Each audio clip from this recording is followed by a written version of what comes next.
The call for our gathering, the announcement, part of the con which brought you here, mentioned the edge of the millennium, at the edge of the millennium. And so far, the millennium has been present by subtle implication alone. So I think to honor our commitment, we'll now trialogue on the edge of the millennium. Is okay? It's okay. Now, in our just appeared new book, The Evolutionary Mind, there is a chapter near the end called, I forget what it's called, it's about utopianism and millenarianism.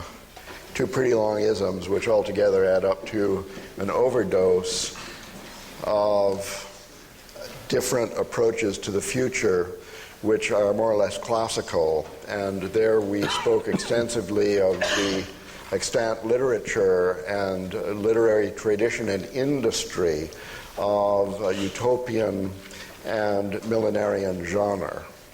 So that kind of utopian and millenarian stuff is not what we're going to talk about in this trialogue. I want to introduce a completely different notion of the millennium, and I'm interested more particularly in the edge of the millennium.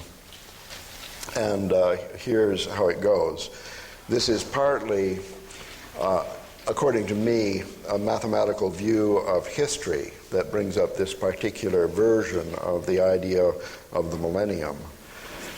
And nevertheless, other people have written a similar view of history without any explicit recourse to mathematics, so I think it's pretty general. It has to do, this view of history, with the approach we've taken toward biological evolution, that it goes forward in catastrophes and critical leaps and so on, sudden jumps.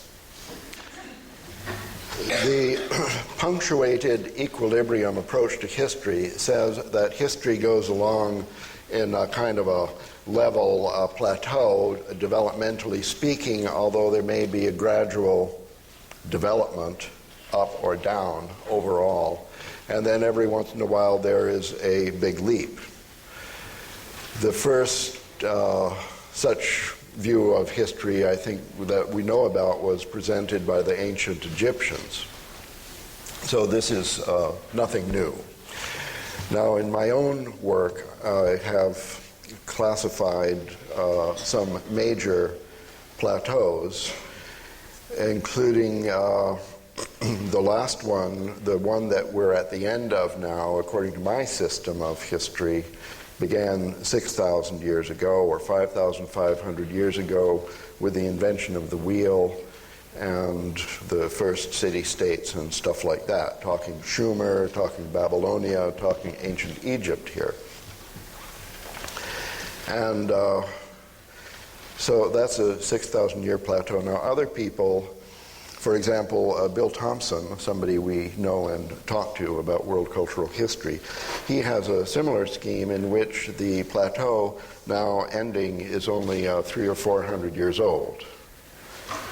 See, there were people who really wrote about this explosion idea in world cultural history was Jakob Burckhardt. Burckhardt said the Renaissance was a quantum leap in world cultural history, and then other people said, well, what about Giotto? You know, what about Patatrio? What about Boccaccio? And the truth is that whenever you look at two major milestones in history and consider that between the milestones to be a sort of a level road, then somebody will come along and find a smaller milestone in there. Nowadays we have fractal geometry, so we think that this is natural. Between any two big catastrophes, there'll be 10 smaller ones. Between any two of the smaller ones, there'll be 40 or 50 little teenier ones, and so on. The first person I know who put forward such a fractal idea of history, that it's not continuous, it's discontinuous, but the discontinuities are more or less dense, as in a fractal, the first such person is you, Terence. I give you credit in writing in my entry in the Encyclopedia of Time. You maybe have never read that book. Never read it. Well, there you'll find your name mentioned in a flattering way by me of all people. Immortality at last. At last.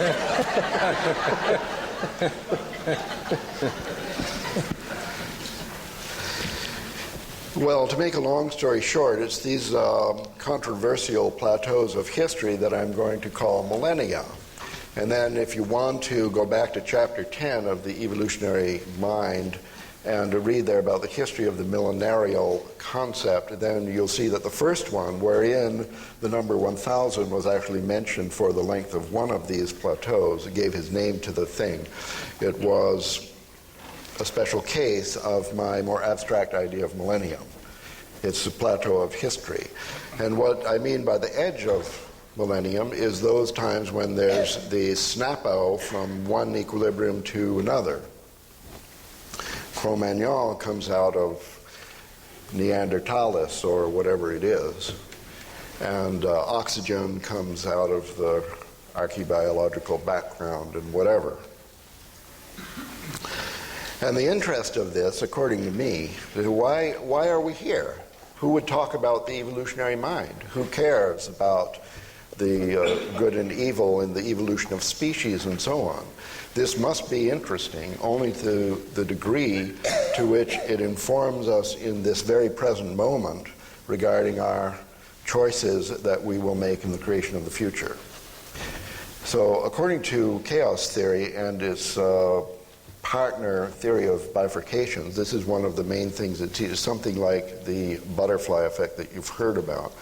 In a dynamical system, or a massively complex dynamical system such as we live in, when there is a moment of bifurcation, which is the technical math jargon for these snaps, that is the only time you get to do anything about the evolution of the system. So according to this self-inflating view, we live at a especially important special moment in history where when we think something or do something, it has actually an enormous effect on the future. Maybe not a direct determinative effect, but we can't really say what the outcome will be. But what we do has some influence on the creation of the future more than other times in history. And the bigger the jump, the bigger the leverage, where Archimedes said, "Give me a lever and I'll move the world." We have a lever now, and we care about what's coming next. So that's why the edge of the millennium, any edge of any of the millennia, is particularly important to those revolutionary souls who want to make a change in things. It's a special time. A century or 2 centuries ago, you could struggle for the creation of a chaos revolution, and it would be impossible because there were no computers around, or there were no movie makers in Hollywood or something. I don't know. It takes more than we know about to create these special opportunities. And anyway, that's what I mean by millennium, and that's what I mean by at the edge of the millennium. And now this is only a hypothesis for the sake of discussion, but I kind of think that this is very credible, that we are now at the edge of a millennium. Therefore, we have to discuss this. And the question that I'm going to pose to you, Rupert Sheldrake, if this isn't too radical, is to what degree do you think actually that what we are doing now matters in the creation of the future?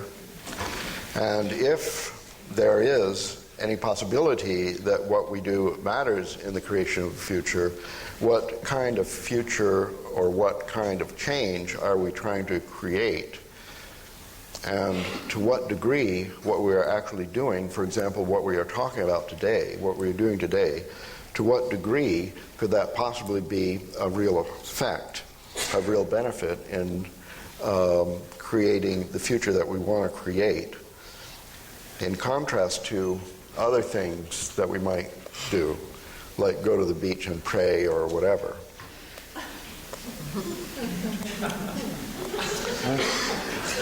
And particularly, should I stop here? Well, that's, One I'm not sure. Yes, well, I'm trying to make this easier for you because I think this might be too difficult. As we... Well, I mean, I think I said this morning, or maybe I didn't, but I believe it and have said it many times, salvation is an act of cognitive apprehension.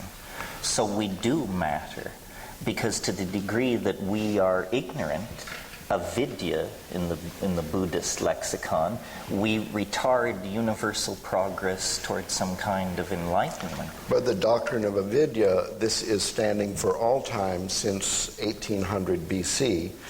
Do you agree that this is a special moment?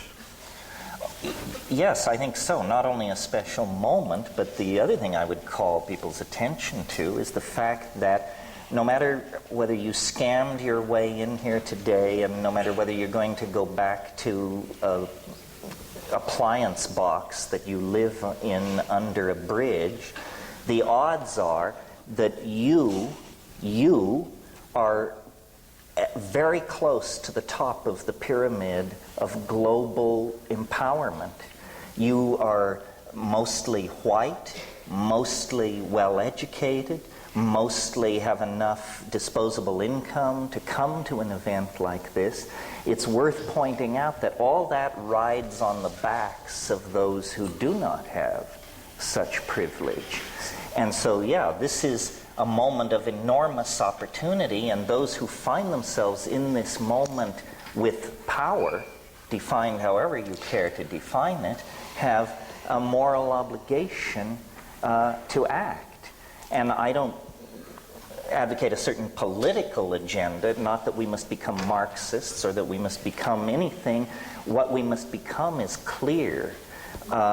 We have the technologies and the informational structures and all the necessary abilities to create paradise on earth, to lift up the least among us to at least an acceptable level of comfort and freedom.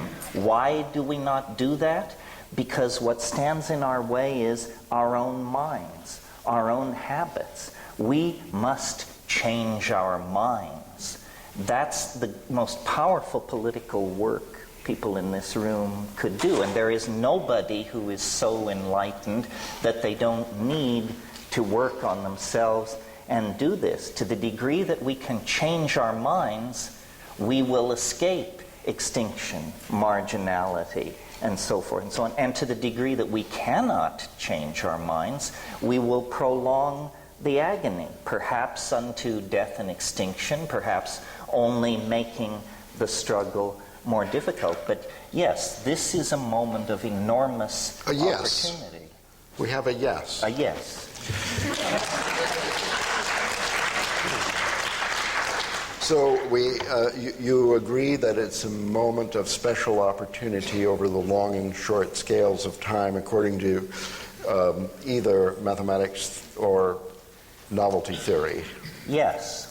And you agree that we have a responsibility to do our best?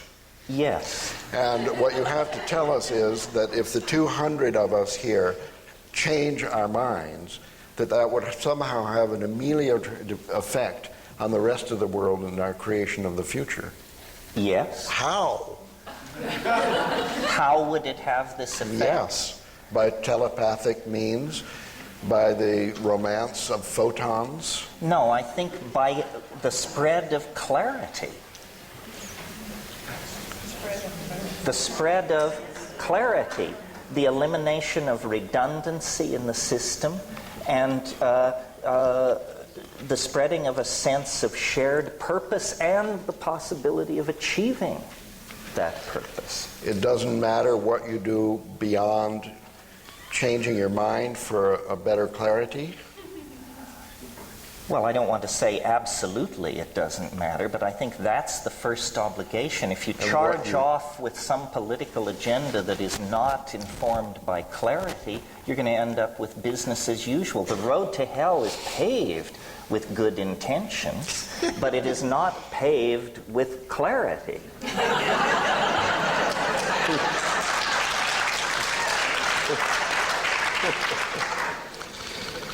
So you're, for example, what you do in life, you barnstorm giving lectures, you write books, and you create a website.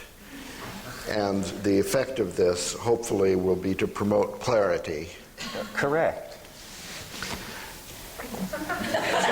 Well, first of all, I certainly agree that for me personally, psychedelic experience has enhanced clarity, whereas some people think the opposite.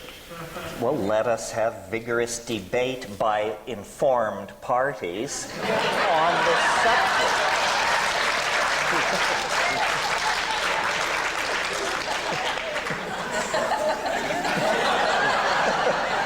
Don't forget, I've given over 300 calculus lectures in this room. It boggles my mind to look out and think, well, yeah, this is Santa Cruz. This must be Santa Cruz. You know, this is the real Santa Cruz. What do you think, Rup? Well, the question really is, I mean, changing minds, you were talking about the butterfly wing effect. The question is, if we change our minds, can it have a larger effect on other people's minds? Yes. Because if we decide to recycle yet more newspaper and so on, it's not going to have that much effect. The changing mind thing, the butterfly wing analogy, suggests some major change of mind spreading through our culture. Now, I suspect that you think the medium for this transformation is the World Wide Web. I suspect that Terence thinks the medium... Well, I think telepathy is equally powerful. Yes, but... Wait, I want to hear his suspicion of me. World Wide Web? Yes, I think... No, psychedelic drugs. World Wide Web, psychedelic drugs. I still haven't understood the psychedelic drug agenda. Britain has the highest percentage of psychedelic drug consumption in the Western world at the moment, and it's not entirely clear that this has resulted in clarity spreading through... Britain is the source of and the fountainhead of the worldwide youth culture that is creating the new music, the new dance, the new forms of community, and the new resistance to consumerist values. So don't sell the old UK Come shore. to the rave tonight and see clarity created. Yes, a crucible of clarity as Home at Last plays. And Terence takes the microphone. And Well, it's not always perfectly clear what's going on when you have your nose in it, you know. Well, I mean, my own agenda relies partly on the World Wide Web, not as strongly as yours. And here in this room is Matthew Clapp, who kindly runs my World Wide website. Sheldrake.org. Yes.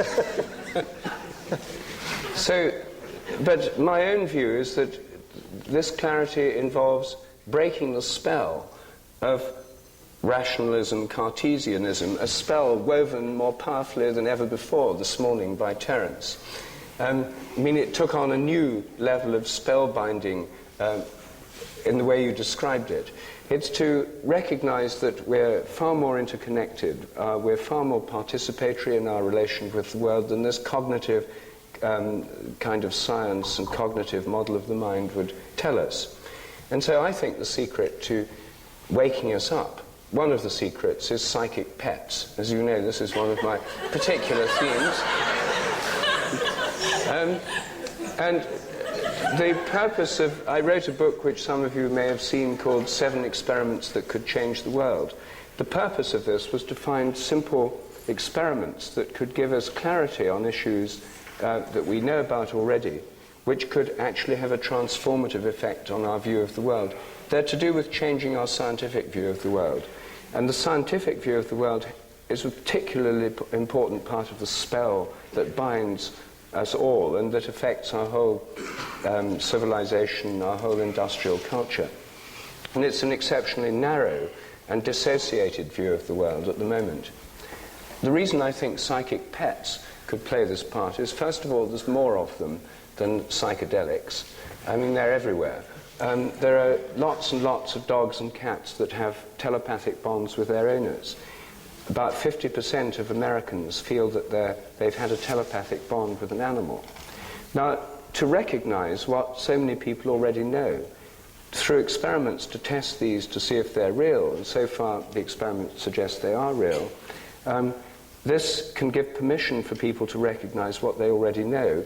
Then all these closet holists, most of us are closet holists, can come out and recognize that there's this kind of interconnection with other species and with each other that's been going on all the time, but which has been suppressed from the level of supposedly rational discourse by the idea that this is all superstition, it's not scientific, it's irrational, and so forth. I think that one of the big difficulties in our culture is the split between the rational, educated part of our minds, which we put on in public, and the participatory sense of connection which we have at home with gardens, plants, children, animals, lovers, and our nearest and dearest. And these are so dissociated that it's very hard for people to recognize that they're related in any way. Lots of dogs know when their owners are coming home in a kind of telepathic manner and wait at the door for them while they're on the way home. I calculate that tens of thousands of American scientists have dogs waiting at the door for them when they get home from the laboratory, even if they come at unusual times and in an unusual way.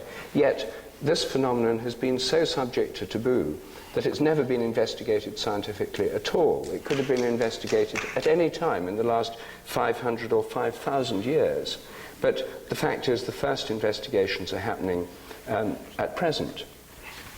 Here in the room is David Brown, who works with me, is based in Santa Cruz and is doing experiments with psychic dogs, cats, and cockatiels in Santa Cruz County.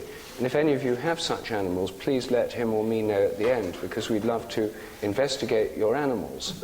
You can take part in this research.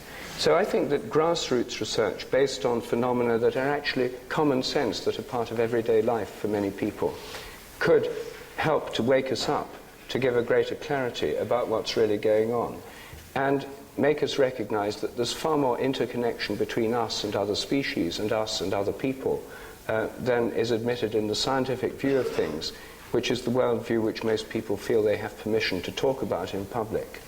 So I think that this transition, a butterfly wing effect, would be a few dogs and cats that do this being proved scientifically to be able to do it, shown on TV, would probably overnight give millions of people permission to recognize and talk about these events in their own lives. And never again would the subject be able to be stuffed back into the closet. I think these could lead to a great change in the way we think about the world. Now, it's not, of course, it's several steps from that to solving the ecological problems of the world, to dealing with the problem of multinational corporations and so on. But it's a step towards clarity, and it's one that could spread very quickly. Well, it seems to me the overarching theme here that unites all three of our positions is boundary dissolution. Psychedelic drugs dissolve boundaries. The World Wide Web dissolves boundaries. And certainly the discovery that our pets are communicating, anticipating, and understanding us is a boundary-dissolving perception. So really what we're saying is we must dissolve the artificial boundaries that confine our perceptions. Someone once said, if we could feel what we are doing to the earth, we would stop immediately. Because a man hitting himself on the head with a ball-peen hammer stops immediately. The feedback loop is very short. So we have compartmentalized our lives, and this allows us to do the fatal and lethal work that is destroying the planet, destroying community, so forth and so on.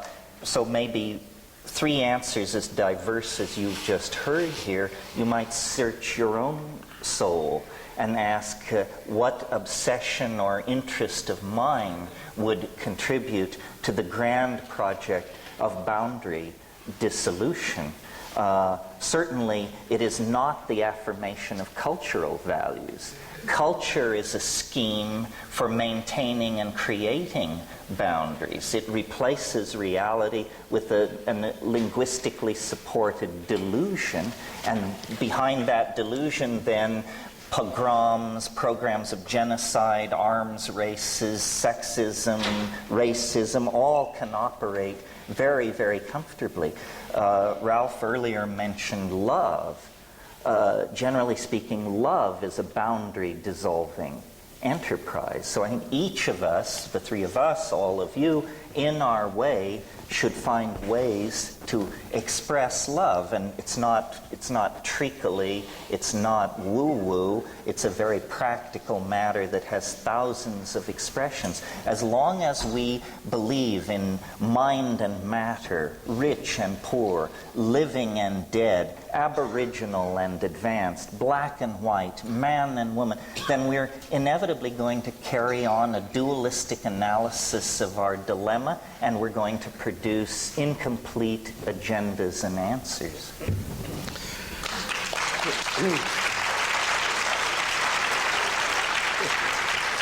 Well, this is good. I agree with everything. I admire you both for your revolutionary efforts. Nevertheless, I can't help having a sinking feeling. Here we are in the University of California. Naturally, my thoughts turn to the educational system. Now, we have here a group, I know there are actually a few undergraduates of the University of California at Santa Cruz are here by accident, as it were, and that's cool. But we have not yet taken over one regularly offered course of the university to enable students to learn science by doing research projects with psychic pets.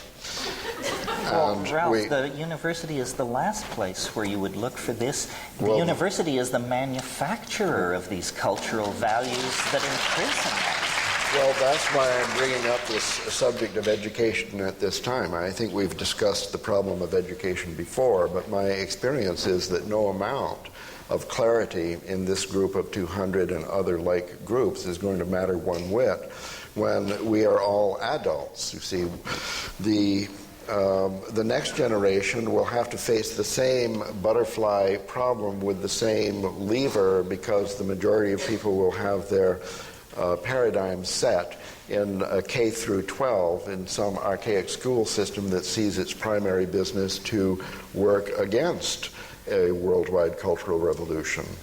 So the inertia, we have to overcome inertia, and we can talk about religion and psychedelics and getting clarity and so on.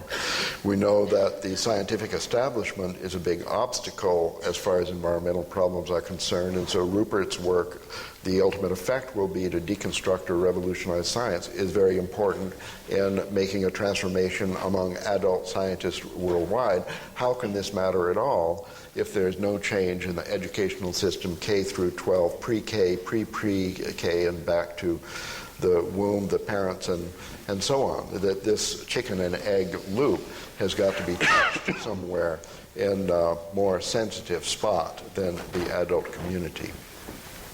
And what do you propose? Well, you work with youth, I guess. You're interested in talking with the younger people. And Rupert, I know that you're particularly active in education through the existence of your children who are now subject to the educational system that does this criminal brainwashing that I'm talking about. So I'm just posing this now. Do you have any idea as to the transformation of our school system by a change of curriculum or the entrance of any weird idea into the actual program which trains most children worldwide? Well, I ought to have. There's a story that perhaps not everyone here is familiar with, which is when I was in New York a couple of years ago, I was asked to visit a school in Long Island. I was particularly urged to go there a private helicopter was sent to take me. And I was asked to address the board and the teachers of this school. And when I asked them what they'd like me to speak about, they said they wanted me to speak about the rectified Sheldrake principle, on which their entire curriculum was based. So when I said, what is the rectified Sheldrake principle? They said that that was the very question they were asking and hoping that I would explain. I then asked who had invented the rectified Sheldrake principle on which the curriculum was based, and they soon revealed that the author of this principle, or at least the author of the documents on which their entire curriculum were based, was Ralph Abraham.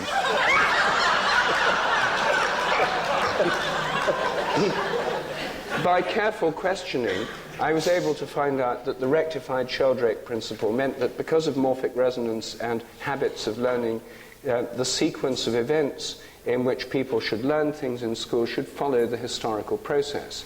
So in history, you learn first about the Sumerians, Egyptians, etc. Then you move on to the ancient Greeks, the Romans, the Dark Ages, etc. That it follows the principle. And they start in grade 1 with ancient Egypt. I calculated on this basis that the invention of the domestication of fire, which occurred between 400 to 700,000 years ago, should mean that in the toddler play groups they should be playing with fire.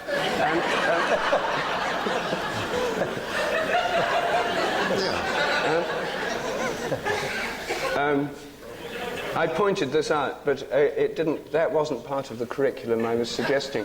I discovered that there was, in fact, an entire process of educational reform afoot in this country, behind which is the guiding genius of Ralph Abraham. So I think we should ask you this question, Ralph, since you've more experience than most of us. Well, I'd rather that people with less experience speak about it. Because my experience has been very disappointing. Oh, no. No, no.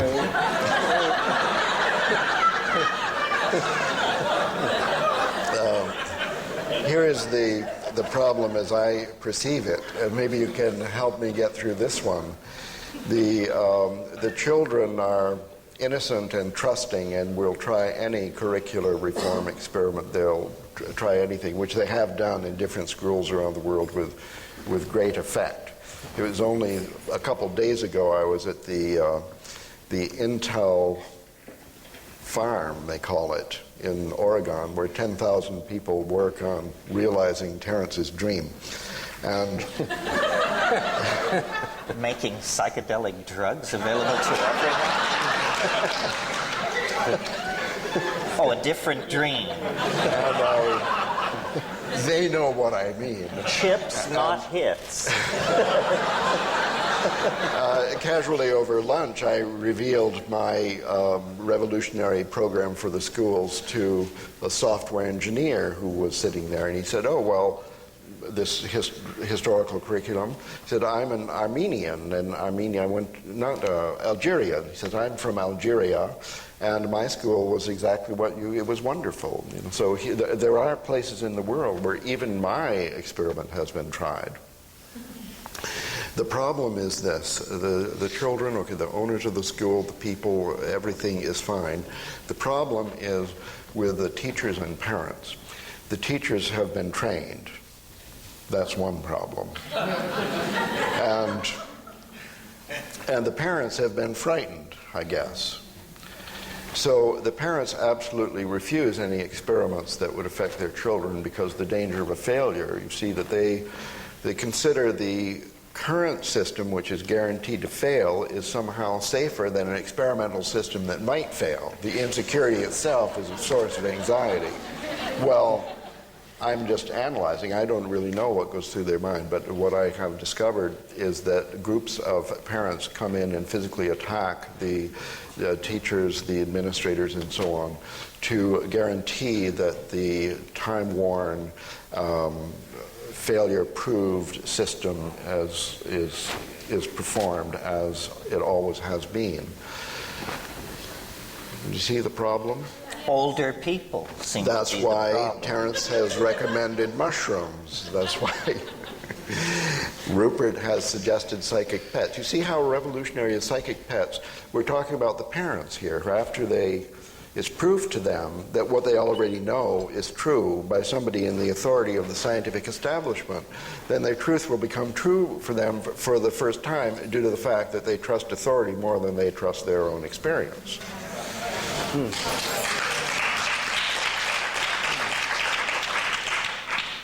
So I haven't given up yet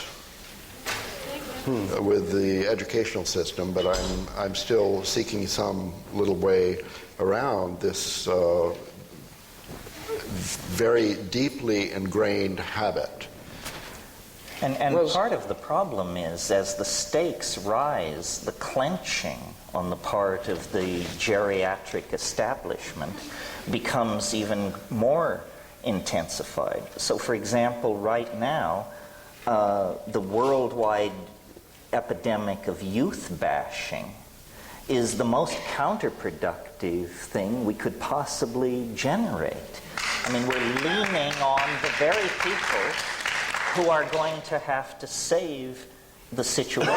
Why not admit the obsolescence and bankruptcy of the old models and take our foot off the neck of youth and honor an interest in psychedelic experimentalism, sexual redefining of roles, a new look at how we relate to work, a new look at how we relate to community. Instead of marginalizing youth culture and defining it as a phase, misguided, naive, foolish, we should say these are the uncorrupted people in society who have not yet felt the hammer of the programming and the guilt and the creodes of economic necessity, and try to build upward and outward from youth culture rather than suppressing it. For this reason, I will be appearing at a rave tonight that starts after my bedtime.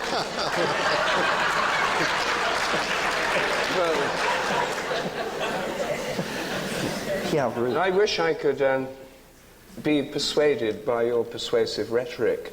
My experience of youth culture is here are people who from the age of 2 have been watching hours a day of television, shaped by commercials cunningly designed to introduce toddlers to the consumer society, whose music is dominated by a music industry run by cynical interests, manipulative people, public relations operations, and large corporations. So to see this as uncontaminated, pure, the spirit of tomorrow, untarnished by the vices of today, seems to me to beg a number of questions. However, well, let me answer. I'll be there at the rave tonight too, Terence, and there I'll be able to see this paradise that's unfolding before us. Your point about television is well taken. I totally agree. I think this is the most pernicious programming and propaganda device around. It's about to be strangled by the World Wide Web. Well, and you know, you can just turn off your TV, and I say that as someone who did. I raised my children without television because rather than just giving lip service to the idea that it's stupid, we actually acted on the perception that it's stupid. Yes, and we do too. But your other point about the youth culture's music being in the hands of capitalists and record companies is slightly out of touch with what's actually happening. For $500 you can buy a CDR burner. Bands do this, and most youth culture music is now put out in editions of under 1,000 pressings, and really the corporate middlemen have all been gone around, and the big record corporations are not at all in touch with real tastes and real creativity in the music business. They recycle garbage that they support with massive public relations programs at the same time that real creativity is alive and well and thriving on a fractalized micro scale that goes right around the desires of mass consumerism.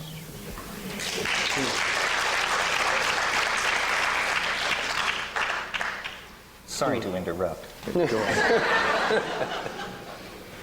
It would be good if there could be an experiment carried out, perhaps with you as the cheerleader, for this youth culture of tomorrow actually to be able to be permitted rather than suppressed and so on, to see what happens.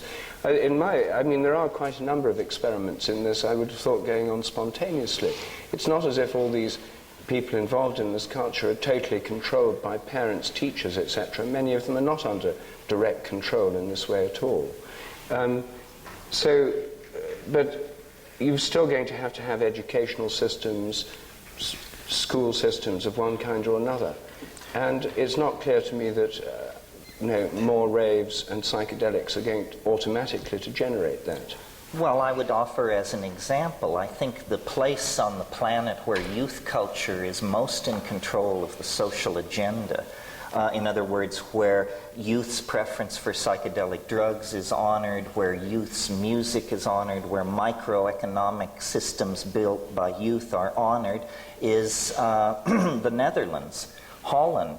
Lowest AIDS infection rate in Europe, lowest heroin addiction rate in Europe. Heroin is legal. Prostitution is legal. There are actually very large-scale social experiments going on that embody the values of youth culture, and they're producing saner, less stressful, more life-affirming and human societies than anything going on inside the high-tech industrial democracies that set the global agenda, I think. Well, I often visit Holland, and I must say I hadn't quite noticed such a striking difference between them and the rest of Western Europe. Well, but that's really because you come from London, where also these things are happening. But if you lived in Berlin or Rio de Janeiro or Houston, I think the contrast with the Netherlands is quite astonishing. Mm. Didn't mean to stop the show, folks. Ralph, you're not saying enough. Oh, am I guilty then of too much self-indulgence? No, you've posed important problems. Yes. You've shown how on the edge of the millennium great steps or small steps are needed that magnify through butterfly effects. Yes. You've asked me and Terence what you think they should be. Yes. You've told us you're disappointed by your own experiments with the reform of the educational system. Yes. So what next? Well, well, as I say, I think that we're at the edge of a millennium. We're at a turning point. What may be coming down the pike could be 2 or 3 miracles that will decidedly change the definition of the problem. And in the meanwhile, I think that we're more or less stuck in the situation where we keep trying what we're doing and believing that it has at least some chance of having an effect. I think that the educational system might change itself by a miracle, for example.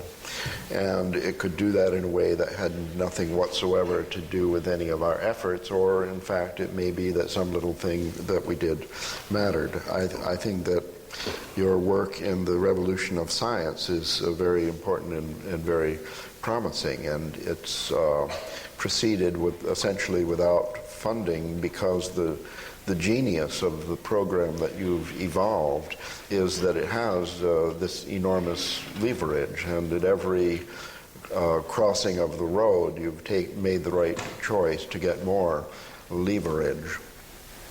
And Terence, I think that your program also is a good one, in that it's over the years changed in the direction of younger people, and that you've been changed your approach to maximize. And I don't see in either case that there's an enormous backlash working against you, that other revolutionary movements have been stopped by a backlash, and although you don't have funding, you don't have groups calling you up and threatening your life and so on. In my own case, I have felt. I've written about this endlessly. Besides writing mathematics, I write that mathematics is important. And through the microscopic analysis of the hinges of history, the edges of millennia past, I have pointed out exactly where, in each case, mathematics had a key role in the miracle and the bifurcation that happened. I think that a society that rejects mathematics cannot actually successfully deal with these problems, and therefore I have activated myself against the problem, especially prevalent in the United States, and concomitant with other problems that are especially prevalent in the United States, the problem of math, anxiety, avoidance, and misunderstanding. And here I would say that there is a huge institution, more or less, equivalent to the scientific community that is arrayed against this information, that somehow the educational system has been particularly persistent in the destruction of mathematics, in the destruction of mathematical capability of youth, and therefore in disempowerment of the society with its critical faculty to change. I do not believe you can have any clarity of view in the progress of history with no mathematical training on the part of any of the participants. I have seen in this society that even Nobel Prize winners in physics have math anxiety to a very severe degree. I'm able to detect this because it's something that is amplified. It's behavior that emerges as soon as I walk into a room. So I guess I feel in some that my own efforts have been rather less successful, or maybe I haven't been as clever in turning to the left or right at the crossings of the road. The problem is already much less severe in other countries, so it seems like we needn't worry too much. In Europe, throughout Europe, for example, the problem of the destruction of mathematical capability is far less severe. The only thing really disturbing there is that it's growing at an alarming rate, that it's they're inheriting the disease from the United States, a spreading disease based on standardized examinations like the SAT and equivalent movements. So there you have it, a problem that's so bad that the very mention of the word mathematics produces a aversion reaction that is paralyzing, so that much as I hate to, and you've seen this today, that I can go through an entire day without mentioning mathematics, with mentioning mathematics but not the word mathematics, in the hopes of tricking people into recognizing that some ideas like this that have to do with perception of space-time patterns in the abstract, that these skills are useful. Can I add to that? I mean, I don't think what Ralph means is that it's a tragedy that most people can't factor a quadratic equation. I think he speaks as he does because he is so professionally immersed in these issues. As someone somewhat more distant from all of this, but in agreement from Ralph, the failure to teach mathematics in practical social and political terms boils down to a failure to teach logic and discriminating understanding. The great evil, in my humble opinion, which haunts our enterprise, and I say this realizing I'm setting the fox among the chickens, the great evil that has been allowed to flourish in the absence of mathematical understanding is relativism. And what is relativism? It's the idea that there is no distinction between shit and shinola. That all ideas are somehow operating on equal footing. So one person is a chaos theorist Another is a follower of the revelations of this or that New Age guru. Someone else is channeling information from the Pleiades. And we have been taught that political correctness demands that we treat all these things with equal weight. Because we have no mathematical ability, no logical ability, we don't know how to ask the questions that expose some positions as preposterous, trivial, insulting to the intelligence, and unworthy of repetition. So we all are very comfortable bashing science and flailing away at that, but that isn't our enemy. Science is capable of undertaking its own reformation and critique and has been engaged in that fairly vigorously for some time. The enemy that will really subvert the enterprise of building a world based on clarity is the belief that we cannot point out the pernicious forms of idiocy that flourish in our own community. And this problem is growing worse all the time. I mean, just pick up a copy of Magical Blend or Shaman's Drum, and you will discover an appeal to the level of intellect that makes what's going on with television advertising look like a meeting of the Princeton Institute of Advanced Study.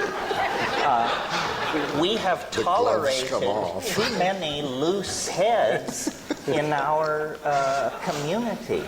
We are not willing to take on the karma involved in argument and discourse that actually gores somebody's ox. So that at the end of the day, iridology or Mormonism or some other form of institutionally supported foolishness lies in shreds on the floor. We consider this politically incorrect. I can feel the tension in this room because people sense I might gore their particular ox. If we had learned mathematical logic or reason or rules of evidence, when someone approaches us excited to inform us that the ruins of Lemuria have been spotted in the deep sea off Big Sur or something like that, we would be able to respond to that with the contempt it deserves. I had a conversation about this recently with someone who, if I had to describe their job category, I would describe them as mafiosa. And I said, what do you think of the abduction phenomenon? And without hesitation, this person said, there are just so many foolish people in the world. And to me, all of these things are intelligence tests. And the people who pass the intelligence test are not worrying about pro bono proctologists from other star systems showing up unannounced in their bedrooms. So, we have perfected politeness. We have perfected the ability to listen to damn foolishness without betraying by so much as the flick of an eyebrow that we realize what we're in the presence of. Now I think it's time to refine our mathematical skills, learn to think straight, and not be afraid to denounce the pernicious forms of foolishness which are vitiating the energies of our community and making us appear marginal and absurd in the discourse about truly transforming society.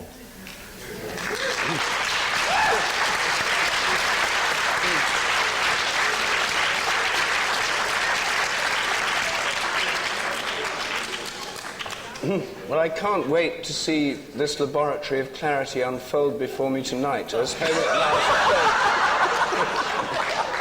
and as all nonsense is dispelled, as the scalpel of reason is brought out by Terence. Yes, well, it is an ambiguous enterprise and fraught with contradiction, but forward, ever forward.